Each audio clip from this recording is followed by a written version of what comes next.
नमस्कार दोस्तों, स्वागत है आप सभी का हमारे YouTube चैनल TLM क्लासेस में। दोस्तों, आज हम लोग बात करने वाले हैं बाल विकास के सिद्धांत में ही यूरी ब्रॉनफ्रेंड ब्रेनर का सिद्धांत। यूरी ब्रॉनफ्रेंड ब्रेनर महोदय ने प्रतिपादन किया परिस्थिति परक सिद्धांत यानी कि इकोलॉजिकल थ्योरी। दोस्तों, काफ़ी छोटा टॉपिक है और परीक्षा की दृष्टि से महत्वपूर्ण भी रहता है। तो आइए बात करते हैं इन्होंने क्या बताया। इन्होंने इस सिद्धांत में बताया कि एक बच्चे का जो विकास होता है वो विकास सामाजिक विकास से कैसे संबंधित होता है। बच्चे का विकास सामाजिक विकास से कैसे संबंधित होता है, समाज से बच्चा कैसे संबंधित होता है, इस बारे में इन्होंने बात बताया है। वहीं बताया कि बच्चा अपने चारों तरफ के वातावरण से सीखता है। इन्होंने बताया कि बच्चा जो है, एक बच्चा होता है, वो अपने चारों तरफ से वातावरण से सीखना चालू करता है। यानी कि उसके दोस्तों से जो मिल गया वो ले लेता है, परिवार से जो मिल गया वो ले लेता है, अध्यापक से जो मिल गया वो ले लेता है। उसे जहाँ जहाँ से चीज़ें दिखती हैं वहाँ वहाँ से वो अपने अंदर लेता चला जाता है। सारी चीज़ें वे बच्चा एक तरीके से पूरे कागज़ के समान होता है, उस पर कुछ भी लिखा जा सकता है और वो कुछ भी लिखने के लिए तैयार होता है उसमें। तो इन्होंने बताया कि बच्चा अपने चारों तरफ के वातावरण से कुछ ना कुछ सीखता रहता है। तो आइए बात करते हैं। इन्होंने जो सिद्धांत दिया उसमें 5 अवस्थाओं में बांटा गया। उन्होंने इसे 5 अवस्थाओं में बांटा गया। तो दोस्तों, पहले ये क्वेश्चन भी याद रखना है कि इन्होंने अपने सिद्धांत में कितनी अवस्थाएं दी हैं। तो 5 अवस्थाएं दी हैं। पहला लघुमंडल माइक्रो सिस्टम, दूसरा मध्यमंडल मेजो सिस्टम, तीसरा बाह्यमंडल एक्जो सिस्टम, वहीं चौथा बृहत मंडल और मैक्रो सिस्टम, और पांचवा लास्ट अंतिम क्रोनो सिस्टम घटना मंडल। तो आइए एक एक करके जानते हैं कि इन्होंने इसमें क्या क्या बताया है। दोस्तों, जो लघुमंडल है, लघुमंडल माइक्रो सिस्टम, जैसा कि अभी हमने बात की थी कि ये विकास की सबसे आंतरिक अवस्था है, सबसे पहली और आंतरिक अवस्था। इस परिवेश में बच्चा अपने परिवार, साथी, सहयोगी, अध्यापक, आस पड़ोस के अंतः क्रिया करता है। यानी कि वह जो भी परिवार में, उसका बहुत बड़ा दायरा तो होता नहीं है, परिवार में होता है, छोटा बच्चा होता है, साथी होते हैं, सहयोगी होते हैं, अध्यापक, आसपास के जो भी वातावरण है उनसे अंतः क्रिया करता है, उनसे अंतः क्रिया करके सीखता है। और इसके बाद जो दूसरी स्टेज है मध्यमंडल, इसमें बच्चा लघुमंडल के साथ समायोजन, एडजस्टमेंट करता है। लघुमंडल, ठीक है ना, लघुमंडल में बच्चा जो समायोजन करता है। यानी कि जो बच्चे के परिवार वाले हैं, बच्चे के जो अध्यापक हैं, जो परिवार वाले उसके अध्यापक से, बच्चे के परिवार वाले बच्चे के दोस्त से, बच्चे के परिवार वाले पड़ोसियों से कैसे समायोजन करते हैं, इस बात को निरीक्षण करता है कौन? छोटा बच्चा। जो बच्चा होता है वह इस बात से निरीक्षण करता है कि उसके परिवार वाले उसके साथियों से, उसके अध्यापक से, उसके पड़ोसियों से कैसे बिहेवियर कर रहे हैं, इस बात का निरीक्षण करता है छोटा बच्चा। यानी कि वो अपने आप को एडजस्टमेंट करना सीख जाता है यहाँ पर, है ना। नेक्स्ट जो मंडल है बाह्यमंडल, बाह्यमंडल एक्जो सिस्टम। दोस्तों, इसमें बच्चा क्या करता है?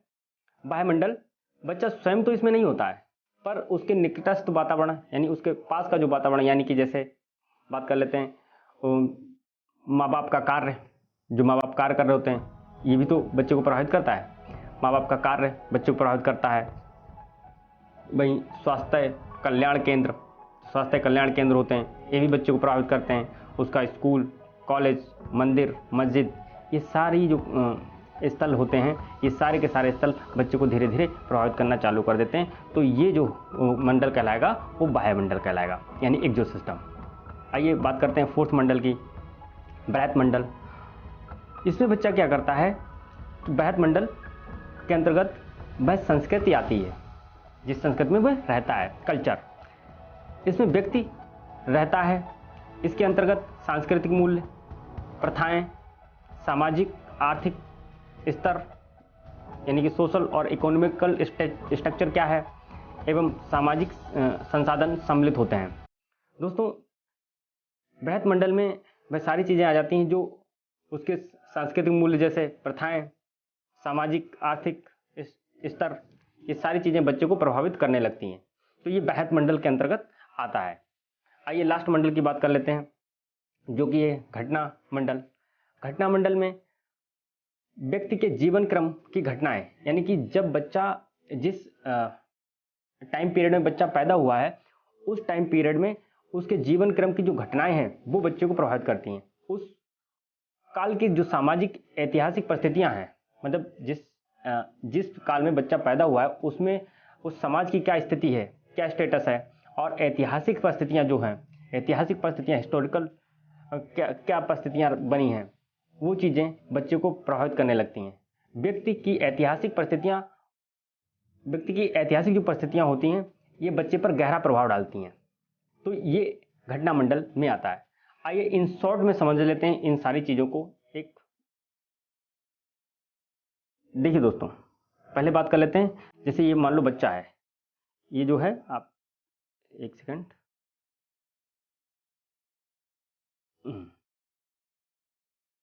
चलिए, यहाँ पे ये बच्चा है। अब ये बच्चा जो है इंडिविजुअल, इसकी हेल्थ इंडिविजुअल है, हेल्थ और एज मायने करती है। वहीं जो पहली जो स्टेज है माइक्रो सिस्टम, इसमें बच्चे का रिलीजियस धर्म क्या है ना, बच्चे का धर्म, सर्विस, हेल्थ, पीयर, स्कूल, ये मायने करते हैं।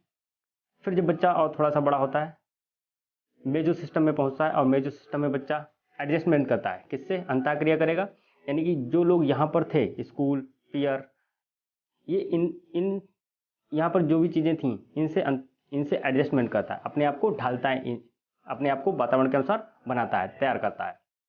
वहीं थोड़ा बच्चा और बड़ा होता है, एक्सो सिस्टम आता है, और एक्सो सिस्टम में बच्चे के पिता क्या कर रहे हैं काम, ये प्रभाव डालने लगता है।